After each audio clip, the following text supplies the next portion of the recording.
Assalamualaikum warahmatullahi wabarakatuh. Di sini kami akan mempresentasikan tugas kami tentang penggunaan media sosial dan dampaknya guna memenuhi penilaian tengah semester mata kuliah literasi data dan teknologi informasi.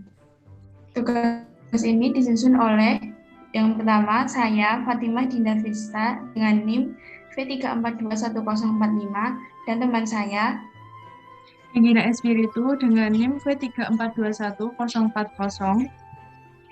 Yang pertama, latar belakang. Seiring dengan berkembangnya ilmu pengetahuan teknologi dan informasi yang semakin pesat, kehidupan masyarakat tidak dapat dipisahkan dari penggunaan internet. Internet merupakan suatu hasil dari kemajuan ilmu pengetahuan dan teknologi buatan manusia. Dengan adanya internet, setiap orang dapat mengakses informasi dengan lebih cepat, efisien, serta dapat melakukan berbagai hal dengan siapapun, dimanapun, dan kapanpun. Seiring berjalannya dengan internet, perkembangan media sosial pun kian menjamur di masyarakat tanpa memandang usia, jenis kelamin, profesi, dan sebagainya. Lanjut ke pembahasan. Sebelum menuju ke pembahasan utama, sebenarnya apa sih media sosial itu? Media sosial adalah sebuah media online dengan para penggunanya bisa dengan mudah berpartisipasi, berbagi, dan menciptakan isi meliputi blog, jejaring sosial, wiki, forum, dan dunia virtual. Blog, jejaring sosial, dan wiki merupakan bentuk media sosial yang paling umum digunakan oleh masyarakat di seluruh dunia. Berdasarkan laporan digital tahunan yang dikeluarkan oleh We Are Social and Hootsuite pada Januari 2021, ada 170 juta pengguna media sosial di Indonesia. Jumlah pengguna ini mengalami grafik naik dari tahun sebelumnya, yaitu sebesar 10 juta. Jumlah pengguna media sosial di Indonesia setara dengan 60,8% dari total penduduk. Durasi sosial media yang sering diakses per pengguna. Yang pertama ada WhatsApp dengan 30,8 jam per bulan. Facebook 17,0 jam per bulan. Instagram 17,8 jam per bulan. Dan TikTok dengan 13,8 jam per bulan. Durasi video streaming yang sering diakses. Yang pertama ada YouTube dengan 25,9 jam per bulan. Yang kedua ada MX Player dengan 9,7 jam per bulan. Yang ketiga ada Netflix dengan 9,3 jam per bulan. Dan yang terakhir ada View dengan 6,7 jam per bulan. Dari grafik di atas, dapat dilihat bahwa WhatsApp menempati posisi pertama sebagai media sosial yang paling sering digunakan. Hal ini menunjukkan bahwa masyarakat sering berkomunikasi lewat singkat, kemudian disusul dengan Facebook, Instagram, dan seterusnya. Adapun aplikasi video streaming yang paling sering digunakan adalah YouTube, diikuti dengan YouTube Go, MX Player, dan seterusnya. Penggunaan media sosial ini diakui dapat membantu dalam komunikasi dan berinteraksi. Selain itu, penggunaan media sosial dipengaruhi oleh lingkungan sekitarnya yang juga menggunakan media sosial tersebut. Media sosial pun diyakini membantu responden dalam mengikuti dan mengetahui keadaan, aktivitas, berita dari teman atau orang yang dikenalnya. Utamanya, penggunaan media sosial ini adalah untuk membantu dalam komunikasi dan interaksi dengan pengguna media sosial lainnya. Berdasarkan data-data di atas, muncullah beberapa pertanyaan sebagai berikut. Yang pertama, mengapa WhatsApp, Facebook, YouTube bisa menempati posisi sebagai media yang paling sering diakses? Yang kedua, lalu bagaimana langkah yang dapat diambil untuk mengoptimalkan media sosial yang jarang digunakan agar tetap bertahan atau bahkan meningkat? Yang ketiga, dampak apa saja yang muncul akibat adanya media sosial? Adapun secara spesifik, sebagian besar masyarakat lebih memilih WhatsApp menjadi media untuk berkomunikasi melalui pesan singkat dibandingkan dengan media sosial yang lain karena, yang pertama, tidak memakan data internet terlalu besar. Jika dalam penggunaannya hanya digunakan untuk kepentingan chatting saja, tentu WhatsApp tidak akan menguras data internet yang begitu besar. Sebagian orang tentu akan lebih memilih sesuatu yang lebih hemat daripada memilih yang mahal. Yang kedua, tampilannya mudah digunakan dan dipahami. Salah satu kenapa banyak orang menyukai WhatsApp adalah karena tampilan antar mukanya lebih simpel dan mudah dipahami.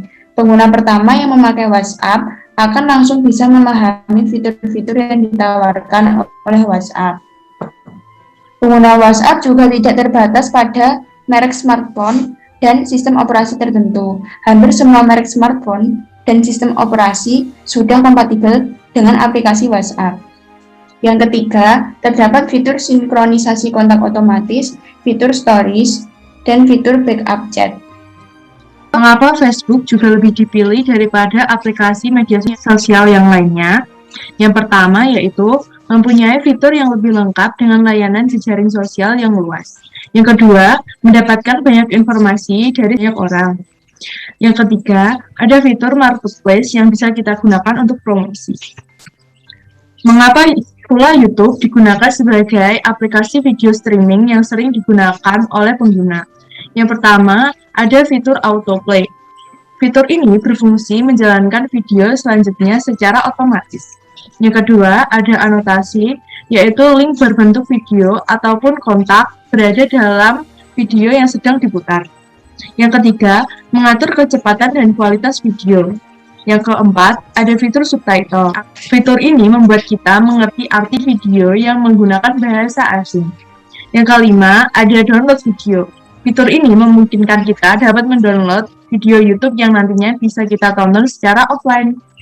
Lalu, bagaimana cara kita membuat media sosial yang lainnya agar tetap dapat bertahan atau bahkan meningkat?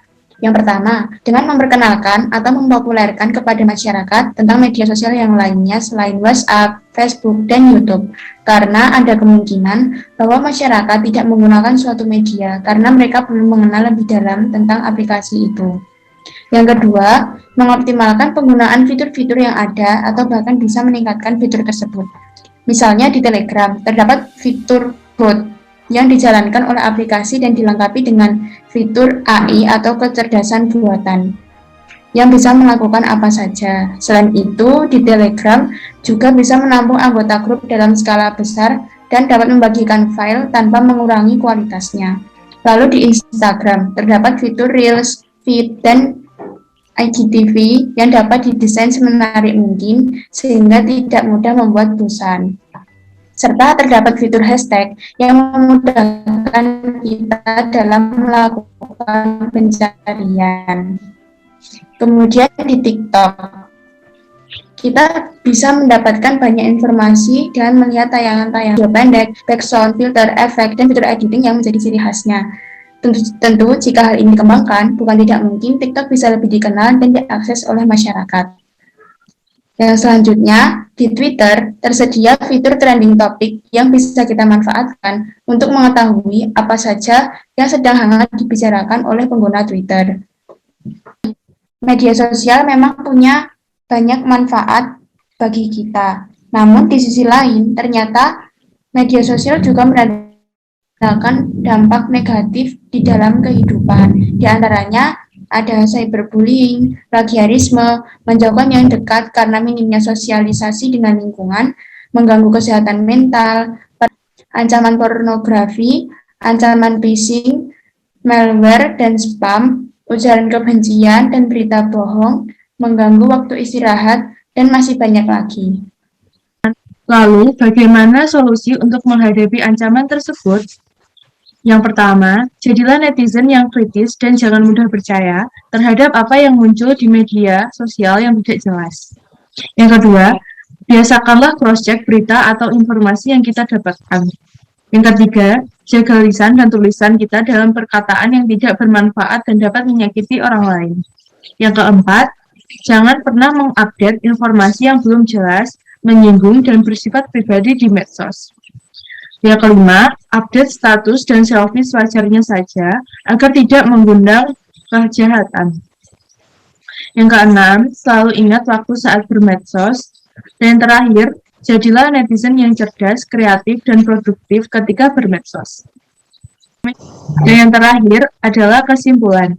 Media sosial merupakan suatu akses yang memberikan banyak kemudahan di setiap aspek kehidupan kita. Di Indonesia sendiri, ada banyak media sosial yang sering digunakan seperti WhatsApp, Facebook, dan YouTube. Adapun media sosial lainnya juga perlu dioptimalkan penggunaannya agar semakin dikenal dan digunakan oleh masyarakat. Selain itu, media sosial juga punya dampak positif dan dampak negatif dalam kehidupan. Maka kita harus menjadi pengguna media sosial yang cerdas, kritis, kreatif, dan produktif agar bisa memaksimalkan penggunaan media sosial dengan baik. Sekian presentasi dari kelompok kami. Terima kasih. Wassalamualaikum warahmatullahi wabarakatuh.